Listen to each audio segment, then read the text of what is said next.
ఛానల్ని సబ్స్క్రైబ్ చేసుకోలేని వారు ఎవరైనా ఉంటే పక్కనున్న సబ్స్క్రైబ్ బటన్ మీద క్లిక్ చేసి సబ్స్క్రైబ్ చేసుకోండి. అలాగే పక్కనున్న బెల్ ఐకాన్ క్లిక్ చేస్తే ఆల్ పర్సనలైజ్డ్ నన్ అనే 3 ఆప్షన్స్ వస్తాయి. అందులో ఆల్ అనే ఆప్షన్ మాత్రమే క్లిక్ చేయాలి. అది క్లిక్ చేస్తేనే నా యూట్యూబ్ వీడియోస్ యొక్క నోటిఫికేషన్ మీకు రావడం జరుగుతుంది friends. Thank you friends. Welcome to Murthy maths and English channel. Friends, నేను ఈరోజు ఈ వీడియోలో డిఎస్సి టెట్ రాసే అభ్యర్థులు ఇంగ్లీష్ అండ్ మ్యాథమెటిక్స్ని, అదే ఇంగ్లీష్ గ్రామర్ అండ్ మ్యాథమెటిక్స్ని ఏ విధంగా ప్రిపేర్ అవ్వాలనేది చెప్పబోతున్నాను. అయితే మీరు అందరూ అనుకోవచ్చు, అందరూ చెప్పినట్టే ఏముంది, పలానా టాపిక్ చదివితే ఇన్ని మార్కులు వస్తాయి, పలానా టాపిక్ చదివితే ఇన్ని మార్కులు వస్తాయి, లేదా ఆ టాపిక్ చదివితే ఎక్కువ స్కోర్ చేయొచ్చు అని చెప్తారేమో అనుకోవచ్చు. కానీ నేను అది చెప్పట్లేదు. ఎందుకంటే మీరు అలాగా డిఎస్సి టెట్ ప్రిపేర్ అవుతున్నారంటే ఆ డిఎస్సి నోటిఫికేషన్ పడినప్పుడు, ఆ టెట్ నోటిఫికేషన్ పడినప్పుడు తప్పనిసరిగా మనకి ఆ సిలబస్ ఏంటో వస్తుంది, ఆ టాపిక్లో తెలిసిపోద్ది. సో అది సెకండరీ. కానీ నేను చెప్తున్న ముఖ్యమైన ఇంపార్టెంట్ విషయం ఏంటంటే, డిఎస్సి టెట్ ప్రిపేర్ అయ్యే ప్రతి విద్యార్థి కూడా తెలుసుకోవాల్సింది ఏంటంటే అకాడమిక్ టెక్స్ట్ బుక్లు ఫాలో అవడం చాలా చాలా ఇంపార్టెంట్. అయితే ముఖ్యంగా ఇంగ్లీష్ గ్రామర్ పరంగా వచ్చినట్లయితే టెక్స్ట్ బుక్ వెనకాతలో ఉన్నటువంటి గ్రామర్ పాయింట్స్ను కూడా ప్రతిదీ కూడా మీరు క్షుణ్ణంగా స్టడీ చేయాలి. ప్రతి కాన్సెప్ట్ మీద బేసిక్ నుంచి మీకు అవగాహన ఉండాలి. బేసిక్ నుంచి ఎందుకు అవగాహన ఉండాలి అంటే, ప్రజెంట్ ఆంధ్రప్రదేశ్ గవర్నమెంట్ అయితే ఇంగ్లీష్ మీడియం మీద బాగా దృష్టి పెట్టడం వల్ల మీకు డిఎస్సి టెట్లో ఇంగ్లీష్ మీద టాపిక్ మీద మీకు ఎంత అవగాహన ఉందని మీ బేసిక్ నుంచి కూడా మిమ్మల్ని టెస్ట్ చేసే అవకాశాలు ఉన్నాయి. ఆ టాపిక్ మీద ఉన్నటువంటి బేసిక్ ఇన్ఫర్మేషన్ మీద కూడా మిమ్మల్ని టెస్ట్ చేసే అవకాశం ఉంది. నాకు యాక్టివ్ వైస్ ప్యాసివ్ వైస్ వచ్చు, నాకు స్పీచ్ వచ్చు, నేను చేసేస్తాను అనుకుంటే నేర్చుకో, అవి కూడా వస్తాయి. కానీ దాంతోపాటు మిమ్మల్ని టెస్ట్ చేయడానికి టాపిక్ మీద మీకు ఎంత అవగాహన ఉందో కూడా టెక్స్ట్ బుక్లో ఉన్నటువంటి మ్యాటర్ని దృష్టిలో పెట్టుకుని వాటి బిట్లు అడగొచ్చు. కాబట్టి కాన్సెప్ట్ మీద బాగా అవగాహన ఉండాలి ఇంగ్లీష్ గ్రామర్ సంబంధించి. ఓకేనా ఫ్రెండ్స్? ఉదాహరణకి చూడండి, 6th క్లాస్ టెక్స్ట్ బుక్లో పేజ్ నెంబర్ 9లో కంజంక్షన్స్ గురించి మనకి ఇంట్రడ్యూస్ చేశాడు. అయితే మనం ఏం నేర్చుకుంటాం, కంజంక్షన్స్ అనగానే ఏమంటే ఒక ఇండిపెండెంట్ క్లాజు, 2 డిపెండెంట్ క్లాజులు, లేదా 2 ఇండిపెండెంట్ క్లాజులని ఎండ్ తోటి, బట్ట తోటి, ఆర్ తోటి కలుపుతాము. ఈ కంజంక్షన్స్ కోఆర్డినేట్ కంజంక్షన్స్, అలాగే సబార్డినేట్ కంజంక్షన్స్ అని ఇవన్నీ నేర్చుకుంటాం. కానీ అందులో ఇచ్చినట్టు ఆ కాన్సెప్ట్ మీద ఉన్న మెయిన్ పాయింట్ మీద బిట్ ఈ విధంగా రావచ్చు ఫ్రెండ్స్. కాబట్టి అకాడమిక్ టెక్స్ట్ బుక్ బాగా క్లీన్గా మనము స్టడీ చేస్తేనే ఇలాంటి బిట్స్కి మనము ఆన్సర్ రాయగలం. ఉదాహరణ చూడండి, conjunctions help to join dash. First option ఏంటంటే 2 or more words ఓన్లీ, అంటే 2 లేదా అంతకన్నా ఎక్కువ వర్డ్స్నే కంజంక్షన్స్ జాయిన్ చేస్తాయి. 2 or more phrases ఓన్లీ, 2 లేదా అంతకన్నా ఫ్రేజెస్ని మాత్రమే జాయిన్ చేస్తాయి.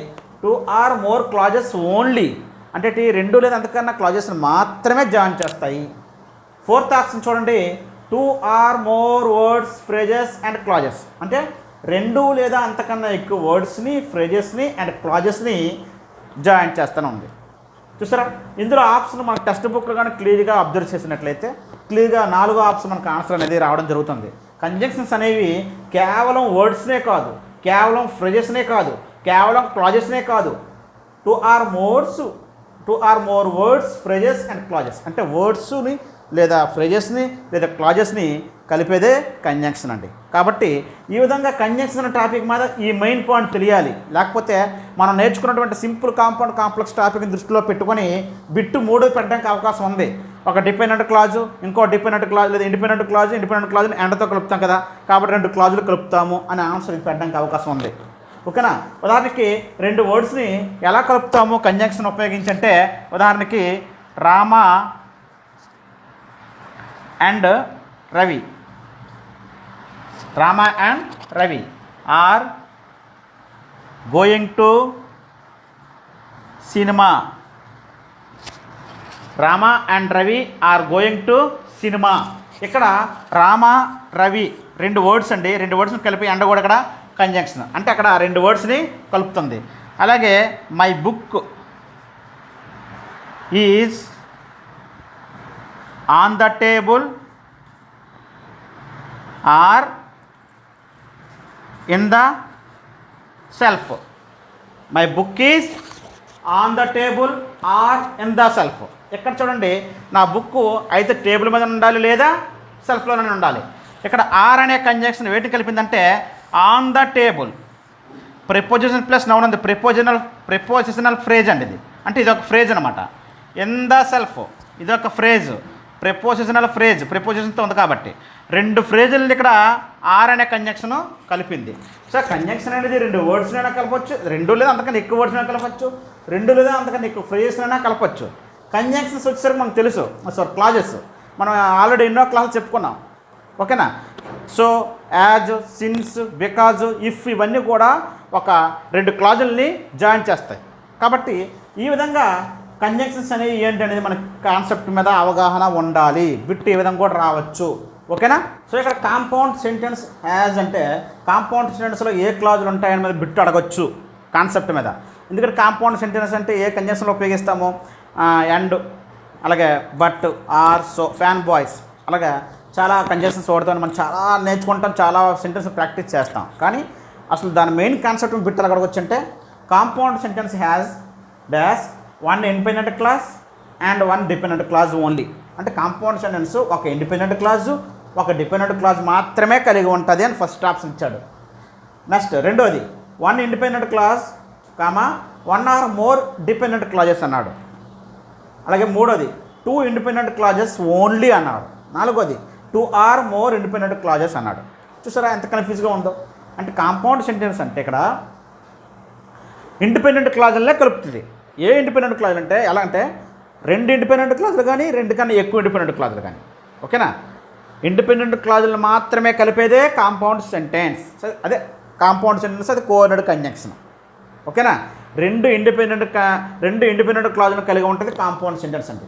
కాంపౌండ్ సెంటెన్స్లో 2 ఇండిపెండెంట్ క్లాజులు కానీ 2 కన్నా ఎక్కువగానే ఉంటాయి. 2 కాదు, ఓన్లీ 2 అనే రూల్ లేదు. 2 ఉండొచ్చు, 2 కన్నా ఎక్కువ ఉండొచ్చు. ఏ క్లాజులు అండి? ఇండిపెండెంట్ క్లాజులు.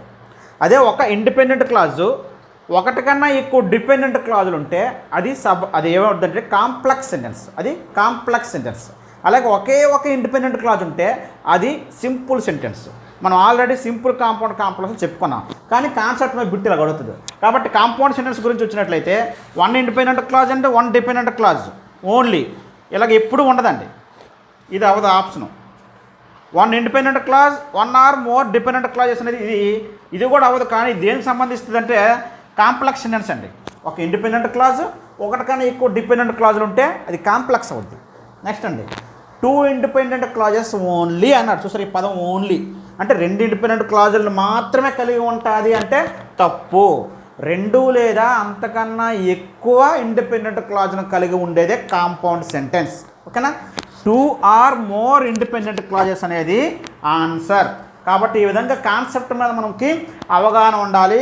అకాడమిక్ టెక్స్ట్ బుక్లను ఫాలో అవ్వాలి. ఓన్లీ మెయిన్ గ్రామర్ పాయింట్సే కాకుండా.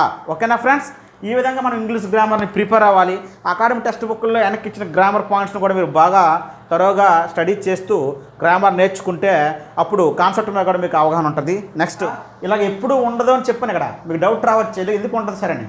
నేను అనేది కాంపౌండ్ సెంటెన్స్ దృష్టిలో పెట్టుకొని ఒక ఇండిపెండెంట్, ఒక డిపెండెంట్ అనేది ఉండదు అని దాని అర్థం.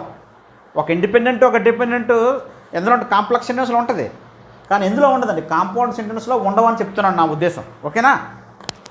మ్యాథమెటిక్స్ ఏ విధంగా ప్రిపేర్ అవ్వాలంటే అకాడమిక్ టెక్స్ట్ బుక్ల్లో మనం నేర్చుకున్న అంశాలను ఇస్తాడండి మనకి, లేదా కీలక అంశాలను ఇస్తాడు. అలాగే టెక్స్ట్ బుక్ల్లో టాపిక్లో మధ్యలో ఇస్తున్న కొన్ని ఇంపార్టెంట్ పాయింట్స్ ఉంటాయి. వాటిని కూడా మనము నోట్ చేసుకోవాలి, రన్నింగ్ నోట్స్ రాసుకోవాలి. అంతేగాని నాకు ఈ టాపిక్లో ఈ సంబంధించిన చేసేస్తాను, అలాగే సపోజ్ ఘాతాంకాల మీద ఏ సంబంధించిన చేసేస్తాను, అలాగే సంఖ్యా వ్యవస్థ మీద ఏ బిట్ ఇచ్చినా రాసేస్తాను, అలాగే ఎల్సిఎం ఏ సంబంధించిన నేను సాల్వ్ చేసేస్తాను అనుకుంటే నేర్చుకోవచ్చు. వాటి మీద కూడా సమస్యలు వస్తాయి. కానీ కాన్సెప్ట్ మీద బాగా అవగాహన ఉండాలి. కాన్సెప్ట్ మీద ఎక్కువగా డిఈసి టెట్లో కూడా క్వశ్చన్స్ అడుగుతాడు.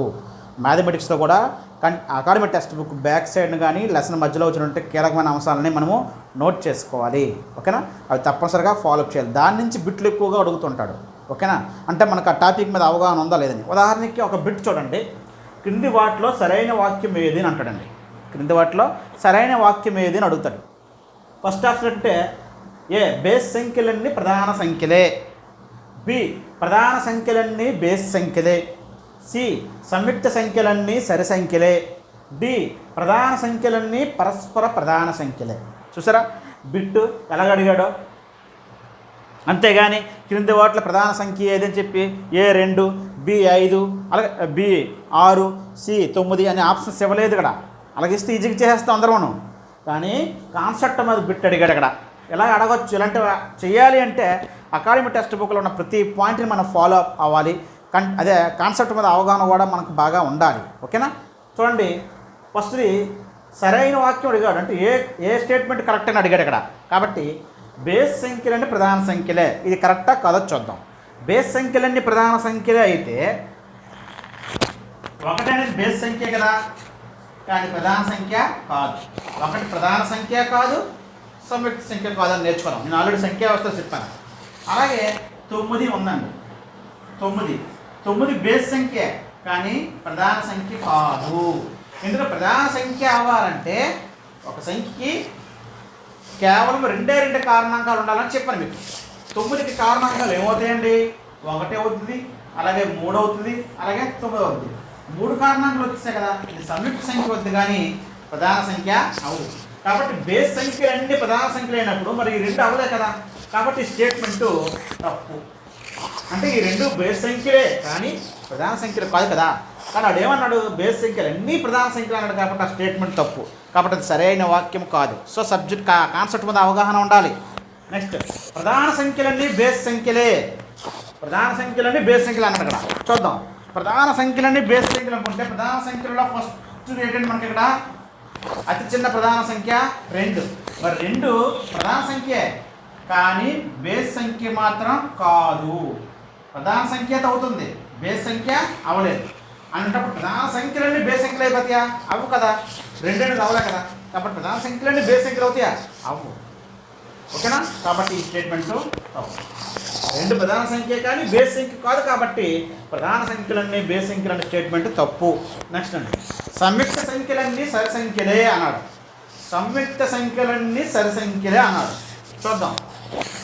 సంయుక్త సంఖ్య తీసుకున్నట్లయితే మనకి ఇక్కడ 9 ఉందండి. 9 అనేది సంయుక్త సంఖ్య. ఎందుకంటే మనకి ఇక్కడ ఫ్యాక్టర్స్ 1 దీని ఫ్యాక్టర్స్ ఇంకా 3 ఇంకా 9. సో 2 లేదా 2 కన్నా ఎక్కువ కారణాంకాలు వస్తాయి. 2 కన్నా ఎక్కువ కారణాంకాలు వస్తే సంయుక్త సంఖ్య అని చెప్పాను మీకు. సో 2 కన్నా ఎక్కువ కారణాంకాలు కదా 3 వచ్చాయి. 3 కానీ 3 కంటే ఎక్కువ కారణాంకాలు వచ్చినట్లయితే సంయుక్త సంఖ్యలు అంతే కదా. కాబట్టి 9 అనేది సంయుక్త సంఖ్య కానీ సరి సంఖ్య అవుతుందా? 9 అవ్వదు. 9 సరి సంఖ్య కాదు కదా, 2 చే నిశ్చయ సంఖ్య భాగించబడదు. కాబట్టి సంయుక్త సంఖ్యలన్నీ సరి సంఖ్యలు అయినప్పుడు 9 సంయుక్త సంఖ్య కానీ సరి సంఖ్య కాదు కదా, కాబట్టి స్టేట్మెంటు తప్పు. నెక్స్ట్ అండి ప్రధాన సంఖ్యలన్నీ పరస్పర ప్రధాన సంఖ్యలే అన్నాడండి. చూసారా, ప్రధాన సంఖ్యలన్నీ పరస్పర ప్రధాన సంఖ్యలు అన్నాడు. చూసారా, దీనికి 2 కాన్సెప్ట్ మనకు తెలియాలా. పరస్పర ప్రధాన సంఖ్యలు అంటే ఏంటి తెలియాలి, ప్రధాన సంఖ్యలు అంటే తెలియాలా. చూద్దాం. ప్రధాన సంఖ్యలన్నీ పరస్పర ప్రధాన సంఖ్యలు అవుతాయి అవ్వని. ప్రధాన సంఖ్యలు 2 తీసుకుందాం, 1, 3. సో ఈ రెండింటికి ఉమ్మడిగా ఫ్యాక్టర్స్ ఏముంటాయండి? ఇంకా చూడండి, 1కి ఎప్పుడు ఒకటే ఫ్యాక్టర్, దీనికి ఏముంటాయండి? 1, 3. ఈ రెండింటికి ఉమ్మడిగా ఏమొచ్చిందండి? 1. సో ఉమ్మడిగా ఏవైనా 2 సంఖ్యలకి ఉమ్మడిగా కారణంగా 1 అనే అంకె మాత్రమే వస్తే ఆ 2 పరస్పర ప్రధాన సంఖ్యలు అన్నాం. కాబట్టి 2 ప్రధాన సంఖ్యలు తీసుకుంటే ఉమ్మడిగా కారణంగా 1 వచ్చింది కాబట్టి ఈ 2 ప్రధాన సంఖ్యలు పరస్పర ప్రధాన సంఖ్యలు అవుతాయి. అలాగే ఏ 2 అయినా తీసుకుందాం, ఏ 2 అయినా తీసుకోండి, 11, 13 ఇవి ప్రధాన సంఖ్యలే కదా, ప్రధాన సంఖ్యలే. అయితే పరస్పర ప్రధాన సంఖ్యలు అవుతాయో చూద్దాం. దీని ఫ్యాక్టర్స్ ఏంటంటే 1, 11. దీని ఫ్యాక్టర్స్ ఏంటంటే 1, 13. ఈ రెండింటికి ఉమ్మడిగా ఏడుందండి? 1 అనే అంకె మాత్రమే ఉంది. సో అలా ఏ 2 ప్రధాన సంఖ్యలు తీసుకున్నా వాటికి ఉమ్మడిగా కారణంగా 1 ఉంటుంది. అంటే ఏ 2 ప్రధాన సంఖ్యలైనా అవి పరస్పర ప్రధాన సంఖ్యలు అవుతాయి. కాబట్టి ఈ స్టేట్మెంట్ అనేది కరెక్ట్. కాబట్టి ఆన్సర్స్లో మనకి ఈ ఆన్సరే మనకు కరెక్ట్, సరైన మార్క్స్. ఇది ఫ్రెండ్స్, కాన్సెప్ట్ మీద ఈ విధంగా అవగాహన ఉండాలి. నేను సంఖ్యా వ్యవస్థ చెప్పినప్పుడు, ఈ సంఖ్యల గురించి చెప్పినప్పుడు ఈ పాయింట్లు ప్రతిదీ కూడా మీకు చెప్పడం జరిగింది. ఓకేనా. నేను వీడియోలు చేసినప్పుడు డిఎస్ కట్టవ దృష్టిలో పెట్టుకుని అకాడమిక్ టెక్స్ట్ బుక్లో ఇచ్చిన పాయింట్లను ముందు ఎక్స్ప్లెయిన్ చేసి కంటెంట్ వివరించి తర్వాత నేను ప్రాబ్లమ్స్లోకి వెళ్ళడం జరుగుతుంది ఫ్రెండ్స్. ఇంగ్లీష్ అయినా అదేవిధంగా టెక్స్ట్ బుక్ వైజ్ కూడా ఇక్కడ వీడియోలు చేయబోతున్నాను. కాబట్టి ఫ్రెండ్స్ మీ అందరికీ నా యొక్క వే ఆఫ్ టీచింగ్ మీకు నచ్చినట్లయితే, నేను చెప్పే విషయాలు మీకు అర్థమైనట్లయితే నా ఛానల్ని తప్పనిసరిగా సబ్స్క్రైబ్ చేసుకోండి. నేను డిఎస్సి టెట్ వారికి అలాగే మిగతా కాంపిటేటివ్ ఎగ్జామ్స్ వారికి అందరికీ ఉపయోగపడేలా వీడియోలు చేస్తాను. ముఖ్యంగా డిఎస్సి టెట్ వారికి కంటెంట్ అదే అకాడమిక్ టెక్స్ట్ బుక్లు దృష్టిలో పెట్టుకుని కూడా ఇక్కడ నుంచి వీడియోలు చేస్తాను. ఓకేనా? అంటే కంటెంట్ ప్లస్ ట్రిక్స్, ఓన్లీ కంటెంటే కాకుండా కంటెంట్తో పాటు ట్రిక్స్ని కూడా, ఓన్లీ ట్రిక్స్ అని చెప్పి ఒక ఏదో ఎడ్డింగ్ పెట్టి నేను వ్యూస్ కోసమో చిన్న చిన్న వీడియోలు మాత్రం చెయ్యను. నేను చెప్పేదంతా కూడా కంప్లీట్గా మీకు సమాచారం ఇచ్చినంత వరకే వీడియో చేస్తూనే ఉంటాను ఫ్రెండ్స్. Thank you friends.